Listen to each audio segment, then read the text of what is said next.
Welcome back to the John Fourcade Show. And John Fourcade special, it's a 2016 clearance event. Visit vetsford.com for more details. Got great deals on all Ford vehicles on the 2016 clearance event right here at Veterans Ford. We're back here on the John Fourcade Show, sponsored each week by Veterans Ford. Mike to tell you along with John Fourcade. John, stuff we have been talking about since last December finally came true yesterday. The Saints and Drew Brees came up with a new contract, 5 years, but really it's a two-year deal to see what happens. I think, it's good on both sides here. Drew got his guaranteed money. He'll get the $44 million, and the Saints got short-term relief and some flexibility cap-wise. And in 2 years, you revisit the issue with Drew when he'll be 39 years old. Well, I'm just glad they got him on the contract. They worked the numbers out. I believe they $13 million available cap space for them right now, Mike, if I'm not mistaken. So what are they going to do with that money? It's glad to see him back. He brought back an old friend of his named Evans to help protect him in the front line right now. But what are they going to do otherwise than just these two guys? I'm glad he's back. He's under contract. It helps him down the road.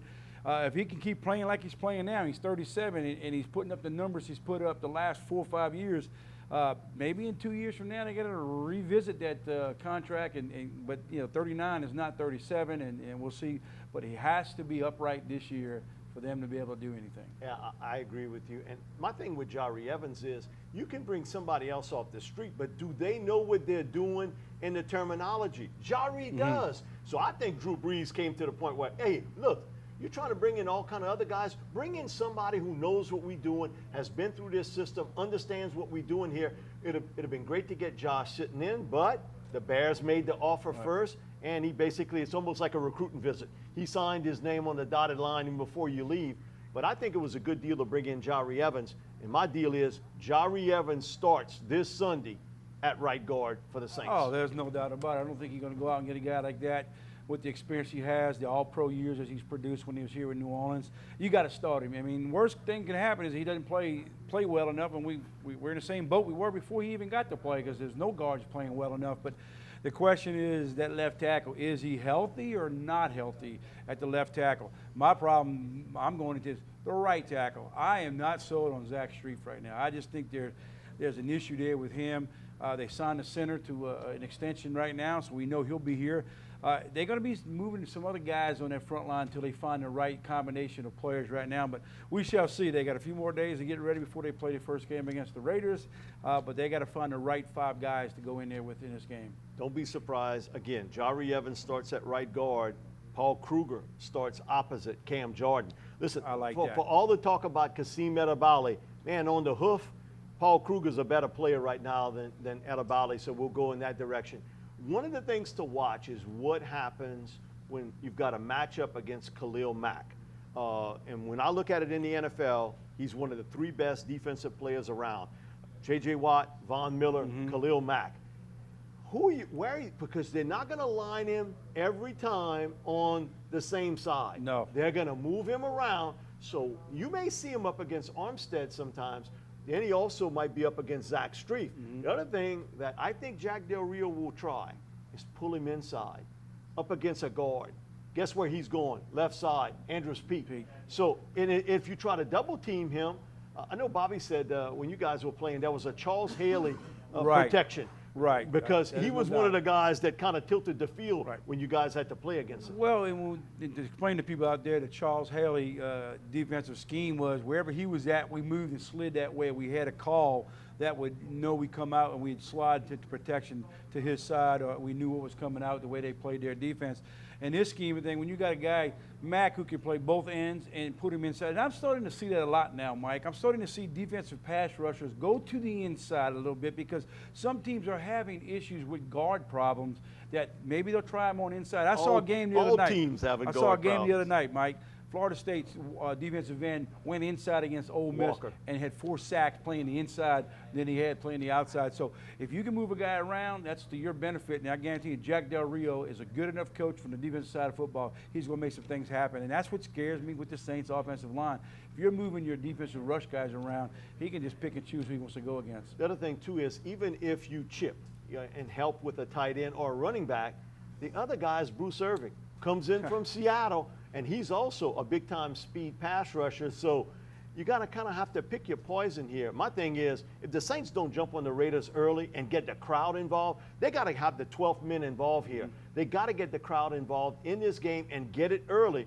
I think the fans want to cheer, but you got to give them something to cheer for. For the Saints, they got to get either a big run back, a big defensive play, a turnover, a quick score to get the crowd involved, and then put the pressure on the young quarterback, Derek Carr.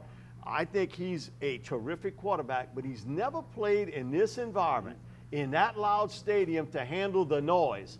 And we'll see how well he does, but you absolutely have to get involved, and the fans got to be the 12th men coming Sunday. I totally agree with you. You can't come into your home opener, 2016, your home opener, the Oakland Raiders. We all know how people hate the Raiders, but we all love the Raiders because you want to play against them. Prime time for these guys to come in here. If you don't start out on them, like you said, jump up on them, get the lead, get something where your crowd's behind you, and let them play from behind. He hasn't played well when he's coming from behind, but when they do get the football and they're ahead, Oakland's got a pretty decent running game. They got a really good receiving core, and they got a pretty decent offensive line. This is a good football club. I picked them to do very well this season. Yeah, I agree. When I picked the Raiders in the division they're in, and this is one where you got to start out early with the New Orleans Saints. You can't turn the ball over yourself and put yourself in a hole. The Saints must, and I mean must, get up on them early. I think this will be the yin and the yang of offensive lines. AFC, best offensive line, the Raiders, the Saints, struggling along the offensive line. I'm going to show you a graphic here that's unbelievable, that the Saints do lead the series 6-5-1 and have won the last 3 meetings. But in home openers, the Saints are 17-32, the worst in NFL history percentage-wise, with basically you batting a little bit above 33% there. And Sean Payton is 5-4 in the openers. You know what? Thinking about it, I would have thought he was better than that in the openers. Yeah, if you'd told me, what do you think the opener? I'd have said more like 6-2, 7-1. That's not very good, 5-4 for home opener, and we're the worst in the percentage-wise in all of NFL football. That's not good right history. Now. NFL you history. think about that. That's unbelievable. Well, I don't go back as far as the history of NFL. You're a little older than me, so you were probably around when they were playing with no leather helmets. And I got stuff one like more that. year left to remember on that. But again, we go back to, I really think the Raiders now got to play with a little bit of pressure, because now everybody's kind of picking them, and so we'll see how the young kids do. But I did an article in the offseason of the best 45 players in the NFL, 25 years of age or younger.